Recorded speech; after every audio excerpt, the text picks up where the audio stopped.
जंग मुसल्लत की जाए खित्ते पे। अब वो बगराम एयरपोर्ट का मुतालबा कर रहे हैं, और कहीं ऐसा न हो कि इस तरह मीठी मीठी बातों में पाकिस्तान को, पाकिस्तान की अफवाज को फिर से इस्तेमाल करे, फिर से कोई ऐसा माहौल बनाए जो पहले से हम जख्मों से चूर चूर हैं।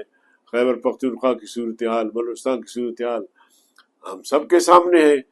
तो इसमें अगर अमेरिका का दरपर्दा हाथ न हो, इंडिया का दरपर्दा हाथ न हो, तो हम समझते हैं कि ये चीजें न होती। तो अमेरिका को बगराम एयरबेस देना ये तबाही होगी खित्ते के लिए, फिर से जंगें शुरू होंगी और यहाँ का अमन अमन तबाह हो जाएगा। तो इसलिए मैं हुक्मरानों से कहना चाहता हूँ कि वो अमेरिका से ताल्लुकात रखे, बिल्कुल रखे, लेकिन कभी भी किसी तरह अमेरिका के कहने पर किसी जंग का हिस्सा न बने।